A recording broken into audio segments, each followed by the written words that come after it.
지난 5월 무비자로 제주도로 입국한 549명의 예멘인 난민 신청자 수용에 대해 찬반 논쟁이 엇갈리고 있는 가운데 자유한국당 조경태 의원이 국민이 먼저다라는 슬로건으로 난민법 폐지를 위한 대국민 정책토론회 자리를 마련해 국민적 관심이 쏠리고 있습니다. 자유한국당에서 난민대책특위위원장을 맡고 있는 조경태 의원이 대표 주최하는 난민법 폐지 왜 필요한가에 관한 대국민 정책토론회가 7일 오후 여의도 국회의원회관 대회의실에서 열렸습니다. 이날 조경태 의원은 개회사에서 유럽 각국이 난민으로 겪은 사태를 통해 느낄 수 있듯이 인도주의적 차원이더라도 자국민의 공공질서와 안보를 위협하는 난민 수용을 반대한다는 입장을 밝혔습니다. 중앙일보 여론조사입니다만 20대의 78%가 제주도 예멘 난민을 수용하지 말라는 그런 반대 여론입니다. 이것을 우리는 꼭 기억해야 된다고 생각합니다. 저는 난민 문제는 지금 현실의 문제이기도 하지만 우리 정치권에서 이야기하는 미래 세대에 대한 청년에 대한 문제이기도 합니다. 따라서 우리 자유한국당이 진정으로 청년을 위한 정당이고 미래 세대를 위한 정당이고 또한 나아가서 사회적 약자를 위한 정당이라면 자유한국당이 앞장서서 반드시 난민법을 폐지해야 된다고 주장합니다. 반갑습니다. 제가 말씀드린 거 앞에 다 했기 때문에 우선 난민법, 난민 관련해서는 유럽에서 정책 실패한 정책입니다. 더 잘 나가던 독일의 메르켈도 했다가 지금 생똥을 싸고 있습니다. 영국, 프랑스 마찬가지, 동유럽은 더 마찬가지 한 명도 안 받아들이고 있습니다. 아시아에서 유일하게 우리만 난민법을 채택하고 있습니다. 그래서 정말 이건 다시 한번 재고돼야 되고 문제는 제주도와 작년에 난민 신청이 10,000명입니다. 지금 더 중요한 것은 우리나라에 불법 체류된 사람들을 경제난민으로 신청한다면 이 사람들이 30만 명이 넘습니다. 그래서 상당히 문제가 있다. 더 중요한 것은 우리한테는 북한 난민이 지금 한국 땅에도 우리 땅에도 3만 명이 있지만은 저 중국 땅에는 수십만 명이 있습니다. 난민을 보호하려면 그 사람들을 보호해야지.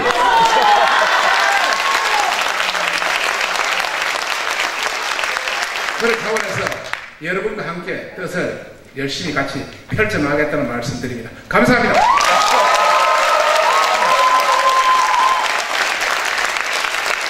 경제적 난민, 정치적 난민을 구분한다 그러면은 우리 땅에 100만 명의 외국인 근로자가 있습니다. 충분히 경제적 난민 받아들였습니다. 그 다음에 정치적 난민, 북한 탈북자들 충분히 정치적 난민을 우리 받아들이고 있습니다. 거기에 대해 가지고 왜 예멘 난민까지 받아들여야 됩니까? 저는 이거는 아니올시다 생각합니다. 지금 민주당 조용히 있거든요. 이제 답할 때가 됐다라고 생각하는데 아직도 답을 안 하고 있네요. 이 정부가 마치 자신들은 무슨 세상의 모든 어렵고 딱한 사람들을 다 돌볼 수 있는 것처럼 생각하고 그렇게 포장해서 얘기하는 그런 태도들에 대해서 너무나 위선적이고 너무나 무책임하다라고 생각합니다.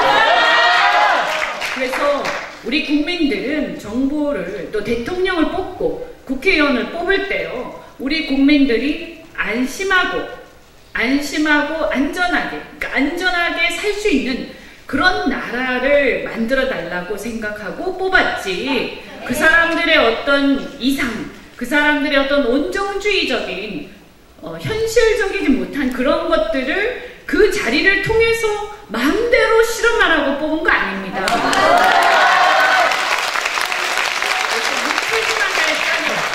그래서 이제 정치인들은 그리고 국회의원이나 대통령 모두가요 정말 책임 있는 자세로 임해야 한다고 생각하고, 만약에 이 책임 있는 자세라고 한다면 지금 유럽이라든가 모든 선진국들이 난민을 처음에 온정주의적으로 받아들였다가 그 뒤에 어떻게 되었는지를 잘 보고 그것을 그 전철을 밟지 않고 우리나라는 똑똑하게 아주 현명하게 잘 가는 것이 책임 있는 태도다라고 생각하고요.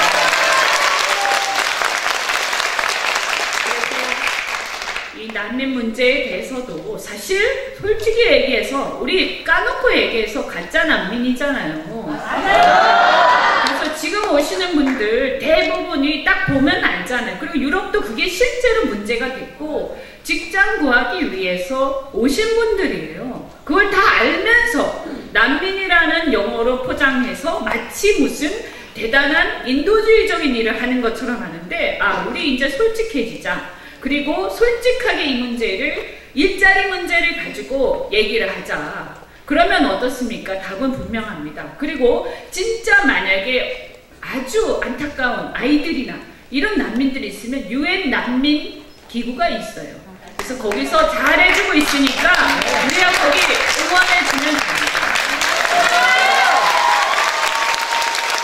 이어 발제자로 나선 서경대 교양학부 신만섭 교수도 조경태 의원과 마찬가지로 유럽이 겪은 난민 사태의 원인을 고찰하고 이로 인한 사회 문제와 정치적 파장을 진단하면서 반면교사 삼아야 한다고 강조했습니다. 난민 문제라든지 아니면 뭐 하여튼 그 외국인 그 다문화 문제라든지 이런 게 나올 때 꼭 걸고 넘어가는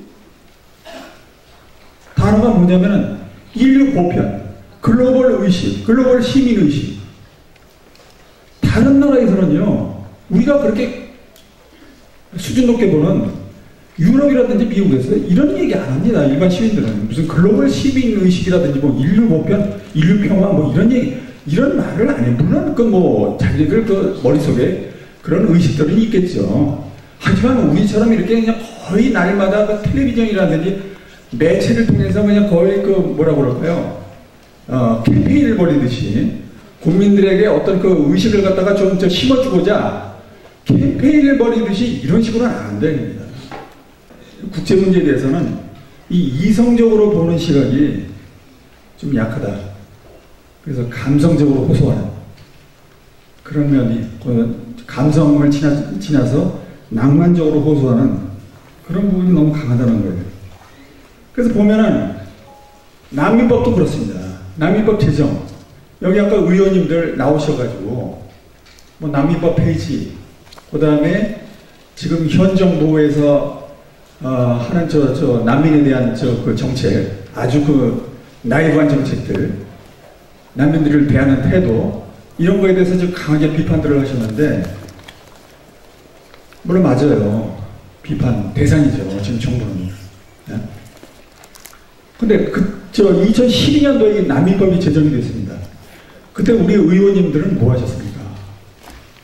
2012년도, 물론 6년 전 일이라 현역 의원들 많은 분들이 그 이후에 새로 당선되신 분들도 계실 테고, 하지만 그 2012년도 저는 그 난민법을 갖다 난민법 문제 지적을 위해서 난민법이 제정이 되자마자 저와 그 다음에 제가 소속되어 있는 단체는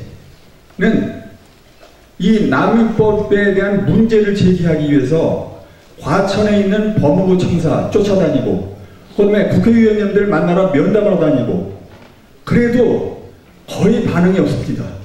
그 당시 법무부 그 관료를 거기서 만났는데 면담을 했는데 뭐 아시아 최초라고 아주 자랑스럽게 얘기를 하더라고요.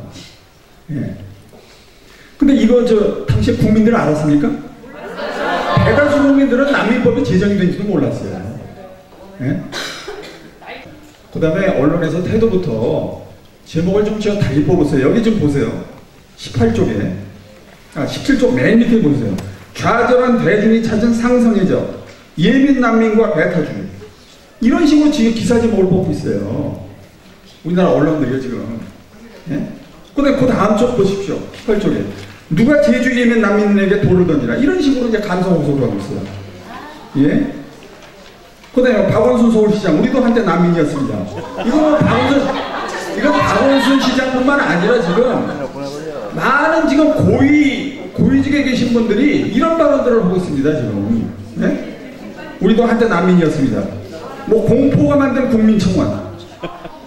근데 이런 표현들을 공포가 만든 국민청원, 혐오에 맞서는 특별한 방법.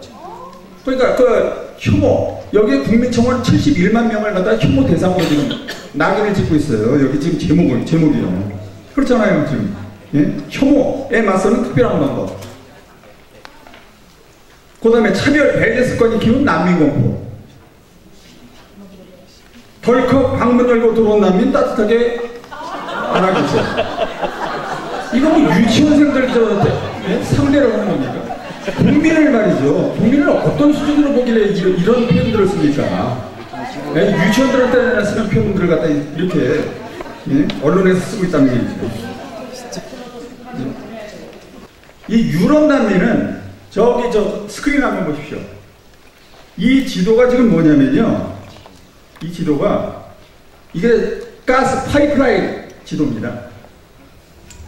중동에 이란, 이라크, 저기 터키 있고요. 그 터키와 이라크 사이에 시리아 있습니다. 시리아가 그 난민 문제를 촉발시킨 나라예요. 예? 2012년도인가요? 2012년도에 내전이 일어나가지고 여기서 난민이 630만 명이 발생했습니다. 시리아에서만. 인구가 기껏해야 한 2천만 정도밖에 안 되는 나라예요. 근데 밖으로 나간 난민이 630만. 내부에서 도는 난민이 620만. 그럼 왜 이런 난민이 생기냐? 시리아에서 왜 이런 난민이 생기느냐? 궁극적인 원인은 이 파이프라인이에요, 파이프라인. 지금 누가 지금 이 파이프라인을 가지고 싸우느냐 하면은 시리아가 아니에요. 서방 국가들과 그 다음에 러시아. 서방 국가들과 러시아입니다. 자, 지금 보세요. 아까도 말씀드렸지만 시리아 지금 혼자 싸우는 게 아니에요. 여기 지금 누가 지금 여기 시리아에 누가 옆에 붙어 있느냐? 한쪽에는 미국과 프랑스, 터키, 영국 이렇게 연합국이 있습니다. 그다음에 거기서 대항해 싸우는 나라가 지금 러시아와 이란이에요. 네. 그러면 이 난민을 갖다 책임져야 될 국가는 어디에 있습니까? 제가 르몽드 프랑스 신문이죠. 프랑스 신문으로서 세계적으로 알려진 르몽드 신문에 2015년 9월 22일자 기사를 제가 여기 인용을 해놨습니다. 거기서 번역을 해놨는데 뭐라고 여기에 지금 써놨냐면 이 기사에 한국과 일본을 갖다가 걸고 넘어지고 있어요. 난민 문제에 대해서. 시리아 난민 문제에 대해서 2015년도 9월 22일자 르몽드 기사에 갑자기 생뚱맞게 한국과 일본을 여기서 끄집어내가지고 걸고 넘어지고 있습니다. 저도 이 기사를 보고 깜짝 놀랐어요. 제가 이제 매일 이제 르몽드를 갖다 습관적으로 이제 검색을 하는데, 이거 웬일이야? 갑자기 난민 문제에 한국과 일본을 갖다가 여기도 거들먹거리길래 왜 그런가 했더니, 한국은 경제적으로 세계 13위, 일본은 경제적으로 세계 3위. 야, 이런 나라가 왜 너희들은 난민 안 받아들여? 우린 지금 죽어나고 있는데 유럽은 너희들 뭐하니? 한국하고 일본은. 이런 얘기예요 지금요. 자, 난민 적용 지역 조항이 있습니다. 40조 1항에 어떠한 국가도 서명, 비준 또는 가입 시에 자국이 국제관계에 책임을 지는 영역의 전부 또는 일부에 관하여 이 협약을 적용한다는 것을 선언할 수 있다. 이렇게 되어 있습니다. 즉 난민 수용 지역을 갖다가 규정을 해놓은 거예요. 그러니까 난민을 발생시킨 관련국 주변 이런 식으로 구체적으로 거기에 적용 지역까지 이렇게 규정을 해놨습니다. 이 예멘의 내전도 역시 물론 이거는 이제 파이프라인 문제는 아니에요. 종교 갈등이 주 요인이라고 볼 수가 있는데 이슬람 내에서도 순위파가 있고 시아파가 있고 뭐 하여튼 3개인가 4개 종파가 있습니다. 그 중에서 이제 가장 주요 종파가 이제 순위파와 시아파겠죠. 그 두 파가 이제 싸움으로서 내전이 일어났는데, 거기에 지금 여기서 보듯이 영국과 프랑스, 미국이 지금 개입을 하고 있어요. 물론 그 옆에 나라 사우디아라비아가 또 직접적으로 개입을 하고 있고. 그런데 사우디아라비아는 지금 내전에 개입을 하고 있으면서도 예멘 난민은 전혀 지금 받아들이지 않습니다. 물론 뭐 그 전쟁 때문에 뭐 여러 가지 좀 복잡한 문제들이 있겠죠. 자, 여기 보세요. 지금 난민이 유럽의 아까 이제 말씀드린 대로 시리아, 예멘 난민, 그 다음에 아프리카 난민들이 이제 그 유럽으로 몰려오는데, 그 루트가 어디냐면 주요 루트가 여기 지금 튀니지에서 지중해를 넘어가는 겁니다. 튀니지, 리비아 이쪽에서 지중해를 넘어서 저기 이탈리아 쪽으로 가는 거예요. 그 다음에 또 한 길은 여기 어디입니까? 시리아, 터키, 그 다음에 불가리아, 그 다음에 그리스, 이쪽으로 넘어가는 길이 있어요. 근데 그동안에는 이 두 길을 갖다가 이렇게 통해서 이제 왔는데, 2015년도에 유럽에서 저쪽 터키, 불가리아, 그리스로 넘어가는 길을 갖다가 개방을 했어요. 그래서 그쪽으로 엄청난 중동 난민들이 그쪽으로 유입이 됩니다. 2015년도에 이 길을 갖다 개방을 해버렸어요. 그래서 100만이 넘는 난민들이 유입이 되게 됩니다. 그 다음에 거기다가 또 이제 불을 지른 게 독일의 메르켈 총리가 난민에게 일시적인 거주를 제공하겠다. 난민에게 일시적인 거주를 제공하겠다 하는 그 발표가 있은 다음에 독일로 저렇게 몰려갑니다. 독일이 저렇게 많이 받아요. 그 다음에 또 이제 시리아의 그 내전을 치르는 시리아의 대통령이죠. 바사르 알-아사드 대통령이 난민들에게 여권을 갖다가 국외로 탈출하려는 자기 자국민들에게 여권을 갖다가 마구 발급해 줍니다. 그러니까 이 나라가 싫은 사람들은 전부 떠나가 이거예요. 시리아가 싫은 사람 전부 떠나가. 이렇게 해서 또 이제 그러니까 난민을 갖다 일부러 부추기는 거예요. 사실상 어떻게 보면 시리아 정부에서 고의로 자기들 반대파들을 갖다가 전부 쫓아내기 위해서 그렇게 난민을 갖다 만드는 그런 경우도 있습니다. 2015년도에 100만 명이 지금 넘게 들어왔습니다. 이들이 들어와가지고 지금 뭐 조용히 정상적인 그 다른 국민들과 유럽 국가들의 다른 국민들과 정상적으로 생활을 했다면은 별 문제가 없죠. 그런데 이렇게 사람들이 많이 들어오게 되면 사고가 나기도 있습니다. 예. 그 사고라는 게 뭡니까? 주로 이제 범죄죠.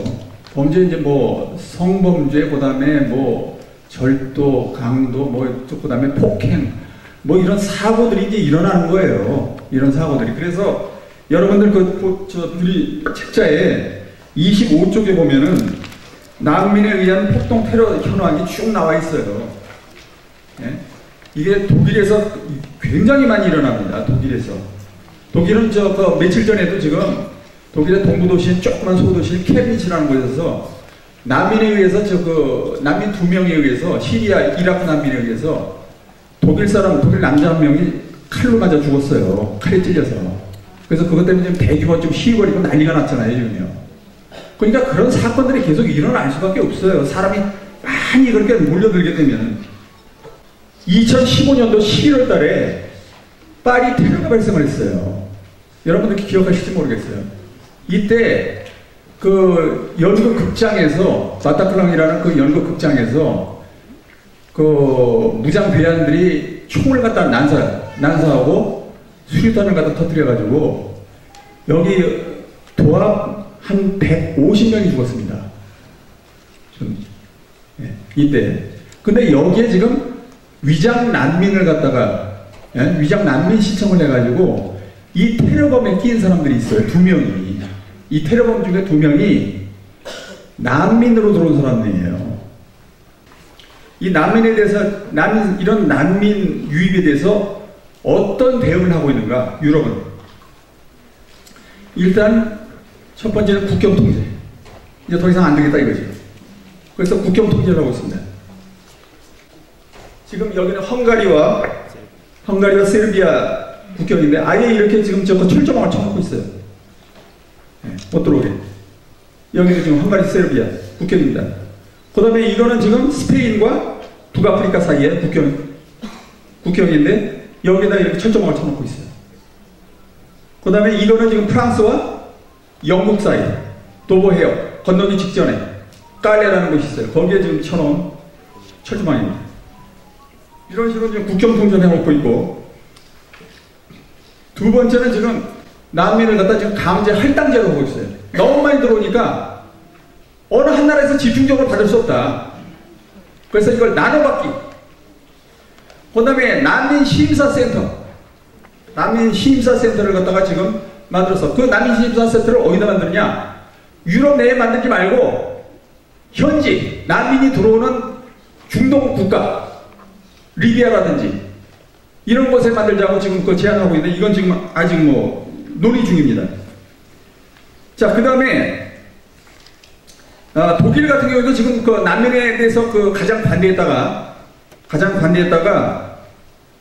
최근에 지금 그 여론이 안 좋으니까 지금 난민에 대해서 이제 더 이상 안 받아들이겠다는 그런 쪽으로 이제 강화 쪽으로 지금 가고 있어요. 그러면서 정치적으로 지금 타격을 받고 있습니다. 그 유럽의 지금 포퓰리즘 지지도가 뭐 포퓰리즘이라고 지금 얘기를 하는데, 그 반난민 정당이에요. 반난민을 내세우는 그런 정당 지지도가 지금 보십시오. 1980년도 2000년까지는 별로 차이가 없다가 2010년과 2017년 사이에 저렇게 급증을 하는 겁니다. 난민 반대 여론이, 유럽에서의 난민 반대 여론이 저렇게 급증을 하는 거예요. 그러다 보니까 이제 여기 각 유럽 국가들의 난민을 갖다 반대하는 그런 정권들이 이제 이렇게 들어섭니다. 여기 지금 짙은 색이 반난민 정권이 들어선 나라예요. 이탈리아를 비롯해서. 그 다음에 이번 9월 9일날 스웨덴에서 총선이 치러지는데, 거기에서 지금 스웨덴이 2010년도 초반부터 2015년까지 유럽에서 난민의 가장 우호적인 나라였습니다. 난민을 가장 또 많이 받아들여요. 그런 나라가 지금 반난민 정당인 민주당이 들어서면서 이번 9월 9일날 총선 때 20% 지금 20%를 지지를 얻을 거라고 지금 예상을 하고 있어요. 어제 르몽드 보니까 그렇게 나와 있더라고요. 그래서 스웨덴도 이제 조만간 그런 그 반난민 대세에 합류를 하지 않을까, 그렇게 생각합니다. 자, 그래서 이런 그 문제들을 볼 때, 그럼 우리는 어떻게 여기에 대해서 한국은 어떻게 대응을 해야 되는가? 뭐 아까도 언론 기사 제목들을 갖다 여러분들에게 쭉 나열을 해드렸습니다. 그런 식으로 갔다가는 큰 문제가 생기고요. 일단 이 난민 문제는 여기 36쪽에 지금 이제 거의 마무리 지어야겠습니다. 36쪽 한번 보십시오. 드린 자료에 36쪽에 보면은 거기 전북대 설동훈 교수가 아주 말씀을 잘 해놓으셨어요. 네. 이 현재 한국의 난민 문제는 인류 보편 가치인 인권과 반인권의 대결이 아니라 난민의 권익을 옹호하는 주장과 국민의 권익을 옹호하는 주장의 충돌이다. 네, 이렇게 놨습니다. 예. 그 다음에 지금 현재 난민 수용 반대 이유로 안전 문제를 꼽는 응답이 여론에서 응답이 절반을 넘었다는 거죠. 그리고 안전은 확률의 문제가 아니라 언제 사고가 몇 퍼센트 일어나는 게 그게 문제가 아니라 한 사람이 죽어도 죽고 사는 문제예요. 아주 중요한 문제예요. 맞습니다. 네. 그래서 안전은 확률의 문제가 아니라 일어나느냐 일어나지 않느냐의 문제다. 이걸 갖다가 인권유린이나 인종주의라고 치부하지는 말자라고 지금 여기 설동원 교수께서 이렇게 지금 말씀을 하시네요. 그래서 이 생존과 직결된 안전을 걱정하는 문제인 만큼 현 정부는 아주 좀 신중하게 접근을 해야 된다. 이렇게 지금 결론을 내고 있습니다. 자, 또 한 가지 좀 지금 시간이 다 됐다고 하는데 제 지금 발언 시간이 지금 다 됐다고 하는데 한 가지만 더 말씀드리겠습니다. 자, 난민 포함해서 지금 난민단체라든지 그 다음에 인권단체에서 외국인과 난민에 대해서 이 사람들이 옹호하는 주장 중에 하나가 뭐냐면 그들의 범죄율이 국내 범죄율보다 훨씬 낮다. 네, 라고 계속 이쪽과 주장을 하고 있어요. 이거는 말이 안 되는 게 그러면은 거꾸로 생각해서 말이죠. 외국인 범죄율이 국내 자국민 범죄율보다 높으면 그게 나라입니까? 그 나라 끝난 거 아닙니까? 그렇게 되면은 외국인 범죄율이 자국민 범죄율보다 더 높다는 말이죠. 그게 나라냐고요. 네. 국민을 무시하는 거예요. 네, 그러니까 이런 논리는요. 이런 논리는 말도 안 되는 논리. 정말 이건 수준 낮은 논리예요. 수준 낮은 반박이고. 네,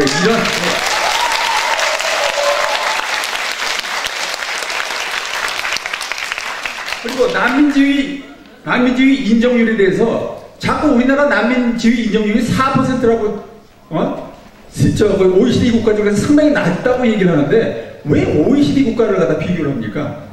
일본은 바닥이에요. 세계 바닥. 난민 인정률이 0.1%밖에 안 됩니다. G3 국가인 일본은 거의 바닥권이고 G2 국가인 중국은 아예 통계에 잡히지도 않습니다. 옆 나라를 비교를 해야죠. 옆 나라를요. 우리와 우리의 안위와 관계된 나라는 옆 나라지 세계가 아니란 말이죠.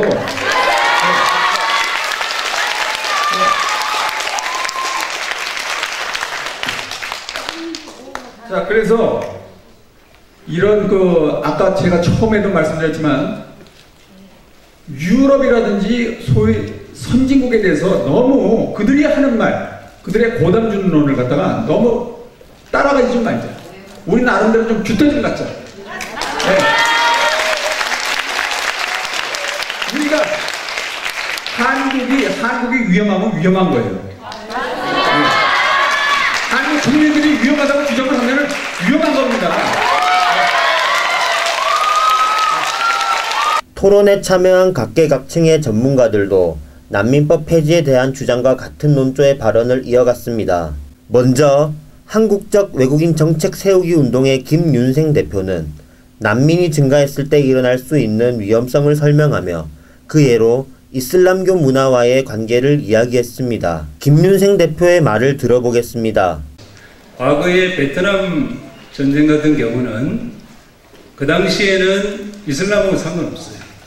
근데 지금은 난민이 대부분이 이슬람권에서 지금 난민이 발생하는 거예요. 근데 그냥 그 자리에서 치고받고 하면서 있으면 되는데 이 움직인단 말이에요. 그럼 이 움직이는 거를 설명을 해야 되는데 이거는 이슬람의 생리를 모르면 절대 답을 할 수가 없습니다. 그래서 이슬람의 그 가르침 안에 왜 무슬림이 움직여야만 하는가, 난민이 이주해야 되는가, 그 원리가 이슬람의 경전인 꾸란 안에 다 기록이 되어 있다는 거예요. 그러니까 우리가 난민을 뭐 받아들이자 아니 받아들이자 뭐 그런 부분들도 이제 우리가 이제 대응 논리가 되겠습니다만은 중요한 것은 이 난민의 대부분이 이슬람이고 무슬림이 이동하는 것은 꾸란의 가르침이기 때문에 움직이는 거예요. 그러니까 그거는 이슬람화를 위한 전략인 거예요. 그 난민이 이동하고 이주하는 가장 중요한 원리인 꾸란에서 가르치고 있는 이슬람화의 전략인 이 이주 정책을 멘트를 하는 사람은 거의 없는 거예요. 100에 100.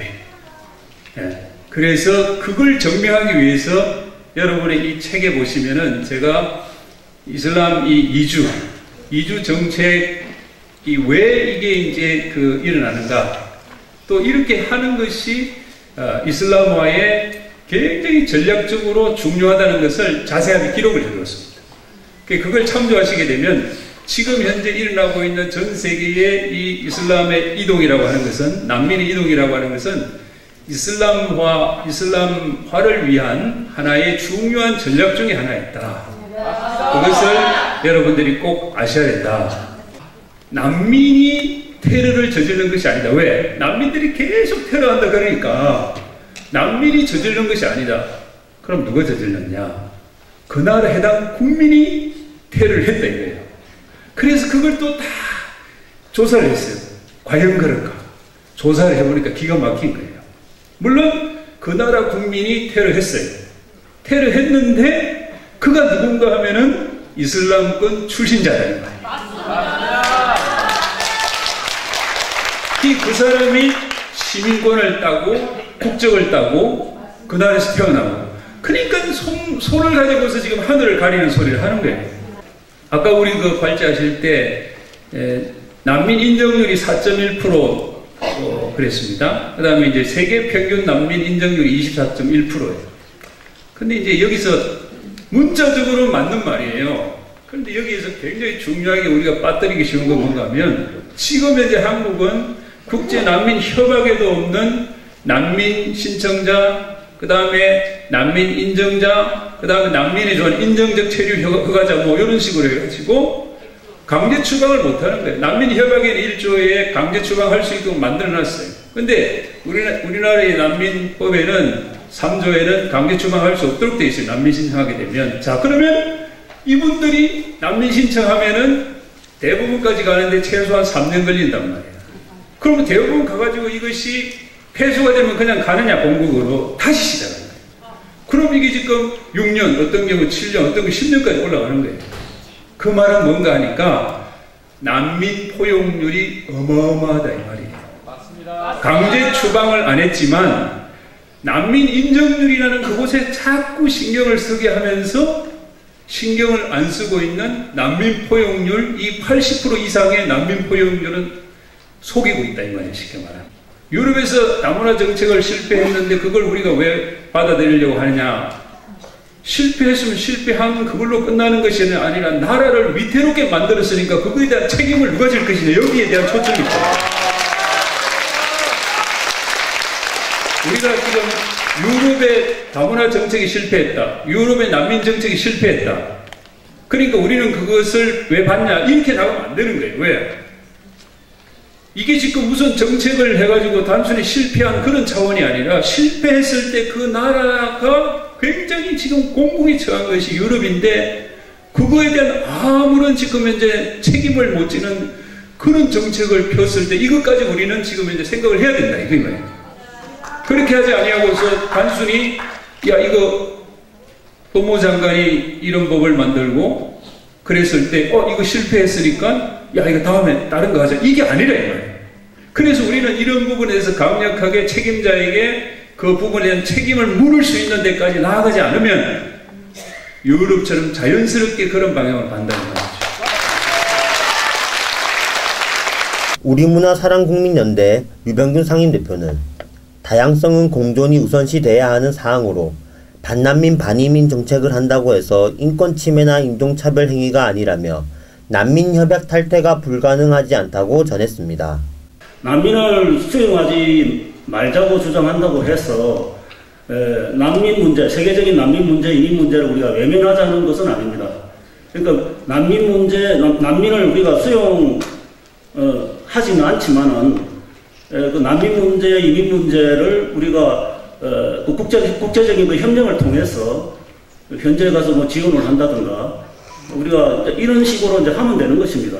그래서 그 난민을 그 대규모로 수용하는 것이 그게 유일하고 최선의 방법이 아니거든요. 그걸 우리가 알아야 되고, 우리가 어디에 그러니까 그 공적 후진국에 대한 우리가 그 무상원조가 지금 한 3조 2천억 정도 우리가 연간 지원해주고 있습니다. 그 다음에 유엔 난민기구에 우리가 돈으로 분담금을 내는 게 정부와 민간 포함해가지고 한 400억 정도 연간 지원해주고 있고요.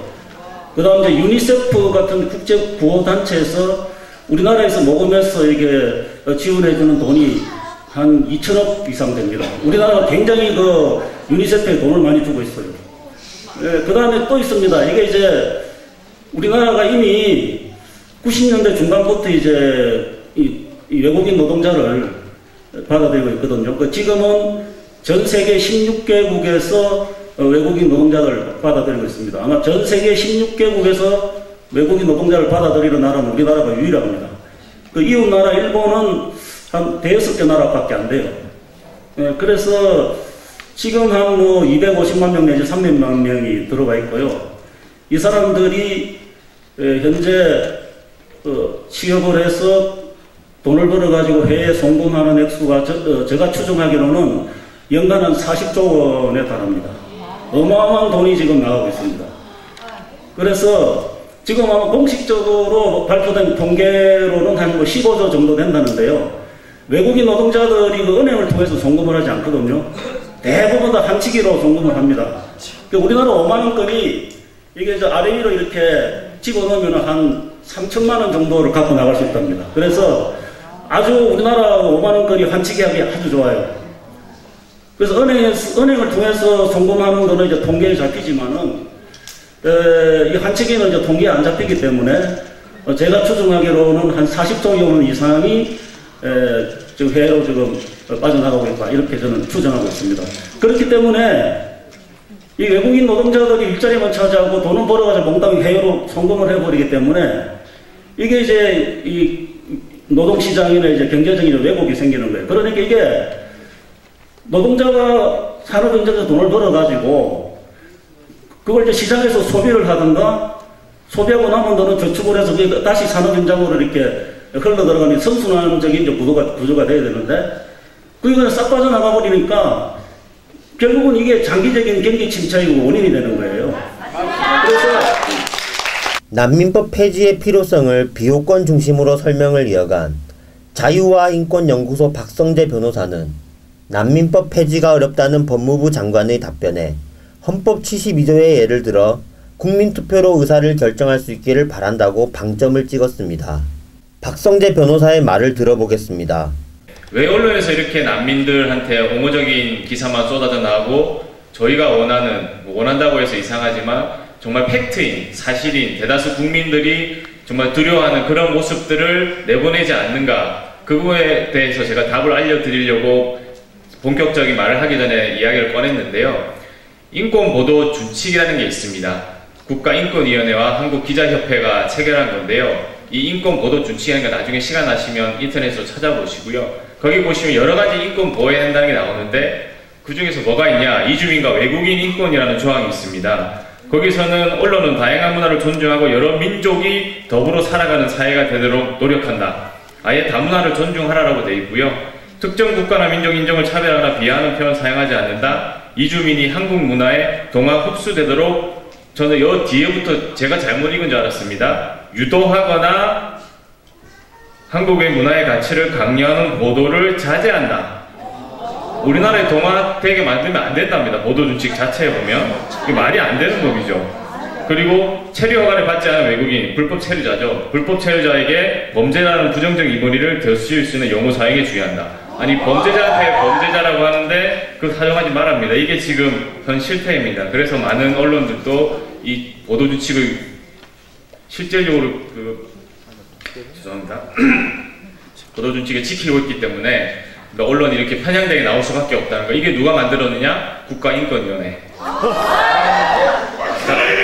본격적으로 말씀드리겠습니다. 제 발언이 83페이지부터 나오는데요.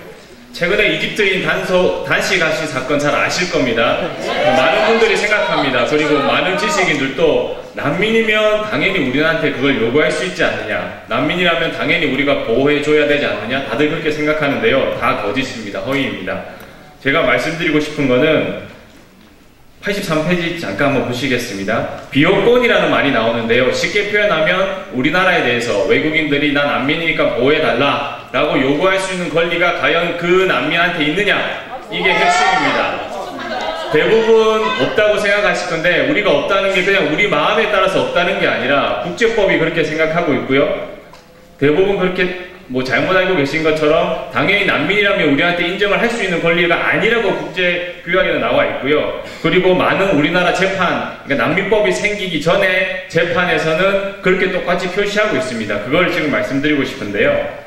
국제법상으로 비호권이라는 게 있는데요. 이 비호권에 대해서 85페이지에 보시면 세 가지 의미가 있습니다. 즉 말해서 비호를 수여할 국가의 권리, 쉽게 말해서 다른 나라의 난민이 우리나라 왔으면 내가 보호하겠으니까 그 나라는 이제 신경 끄시고 그냥 나한테 그냥 맡겨주십시오 할 수 있는 게 사실은 그 비호를 수여할 권리라고 하고요. 그거는 국가의 권리입니다. 한 나라의 국가의 권리이기 때문에 혹시라도 그 난민에 대해서 내가 보호해줘야 될지 안 해줄지를 내가 결정하는 겁니다.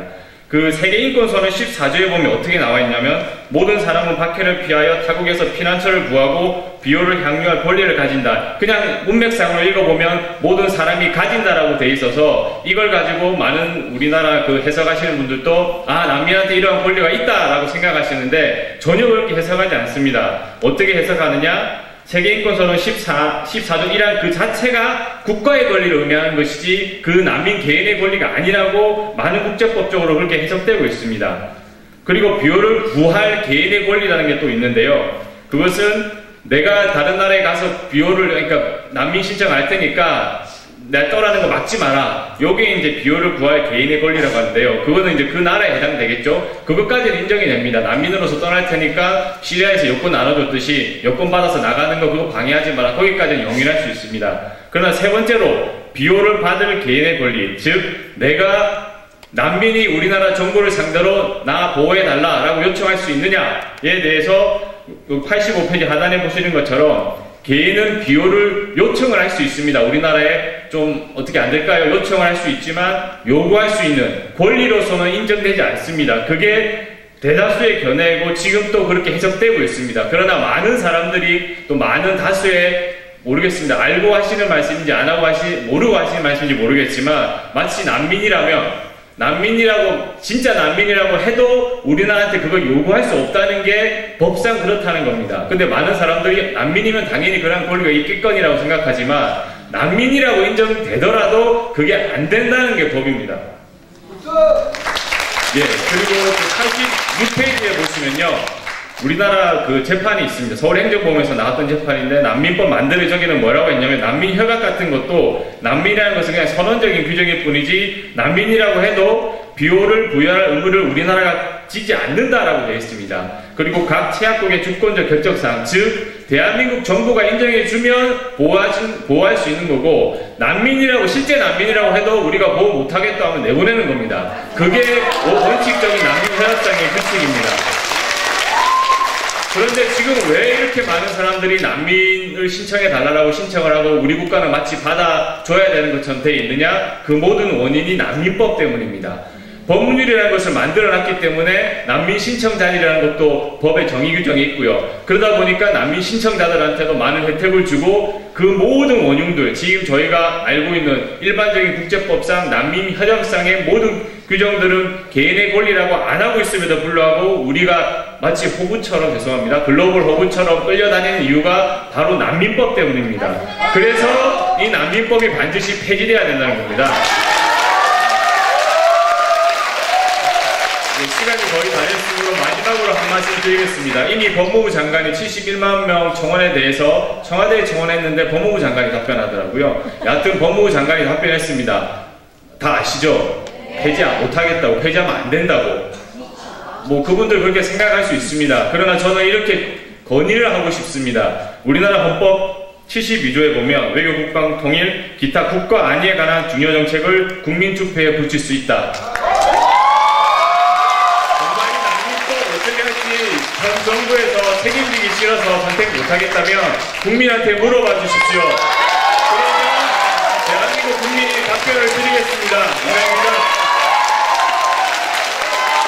포임의 이만석 대표 역시 가짜 난민을 끌어들이는 현행 난민법의 문제점을 지적하고 국제사회의 눈치 보지 말고 국민을 위한 제도 변경을 촉구했습니다.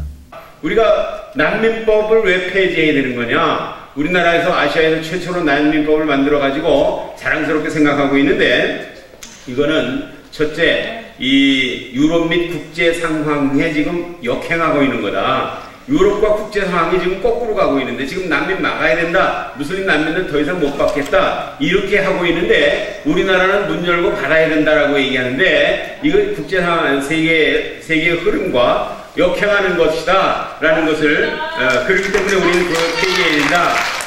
그리고 두 번째는 우리나라가 재정적으로 유럽이나 이 선진국들보다 재정적으로 굉장히 열악합니다. 지금 경제 상황이 심히 안 좋아가지고 뭐 소상공인들이 지금 막 시위하고 있고 그러는데, 이 유럽이 엄청난 재정을 투자해가지고 난민을 받아들였는데 이 실패했지 않습니까? 독일 같은 나라는 2015년에 43조, 2016년에 13조 이렇게 엄청난 그 난민들을 위한 재정을 투입했는데도 안 되더라 이거죠. 이렇게 엄청난 재정을 투입했는데도 안 되는데, 우리는 이게 재정도 부족한데 이 난민들을 우리가 지금 현행 난민법을 그대로 두면 이게 뭐하고 마찬가지냐면 난민들 초청장입니다. 이게 왜냐하면 전 세계 난민들이 지금 유럽으로 가는 길이 막혀가지고 지금 터키에서 300만 내지 600만 명의 사람들이 지금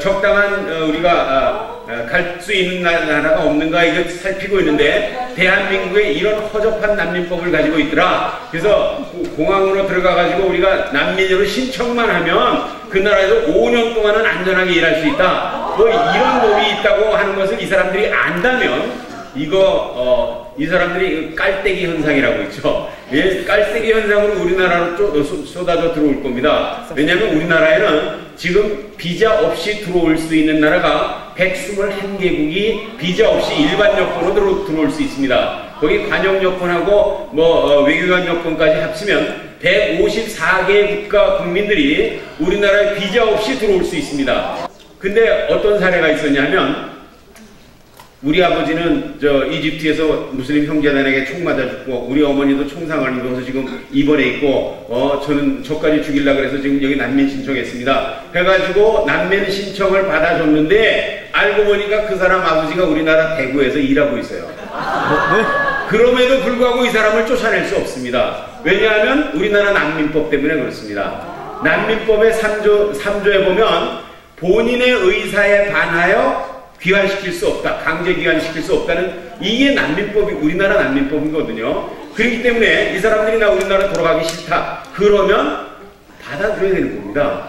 그래서 이런 엉터리 같은 난민법이 우리나라에 있다는 것이 세계적으로 소문이 나면 이게 깔때기 현상을 해가지고 우리나라 특별히 우리나라에는 지금 이 최저임금이 인상돼가지고요. 우리나라에서 한 달 일하면 이란 같은 나라에도 1년 일하는 거 봉급이 나와요. 그러니까 최저임금이 올라가니까 더 많이 나오겠죠. 그러니까 이 사람들이, 멀쩡한 사람들도 한국 가서 돈 벌면 돈 많이 벌 수 있대. 그럼 가가지고 비자 없으면 어떠냐, 일단 공항에 들어가서 난민만 신청하면 5년 동안은 일할 수 있어. 이러고 5년 동안 일하고 나서 강제 출국 당하냐, 거짓 난민이라고 해서 강제 출국 당하느냐, 아닙니다. 강제 출국 안 당하고 그냥 불법 체류하면 됩니다. 10년이고 20년이고 넘고 불법 체류하다가 공항에 출국 시간, 자기 비행기표 사가지고 출국 시간 한 3시간 전에 공항에 가가지고 자진 출국하겠다 그러면 벌금 한 푼도 안 내고 그냥 내보냅니다. 그러니까 이런 엉터리 난민법이 우리나라에 있다는 것이 소문이 나면 지금 전 세계 난민들이 난민들 멀쩡한 사람들이 경제 난민으로 우리나라에 들어올 겁니다. 이번 토론회에서 유엔이 규정하는 인류애에 대한 공감대는 형성됐지만 자국민을 위한 국가헌법이 더 우선되는 정부가 되길 바란다는 목소리가 높았습니다. 무엇보다 현행 난민법을 바라보는 국민의 우려와 불안감을 해소하기 위해서 정부는 헌법이 보장하고 있는 국민 주권에 대한 책임감을 갖고 난민법 폐지에 귀를 기울여야 할 것으로 보입니다.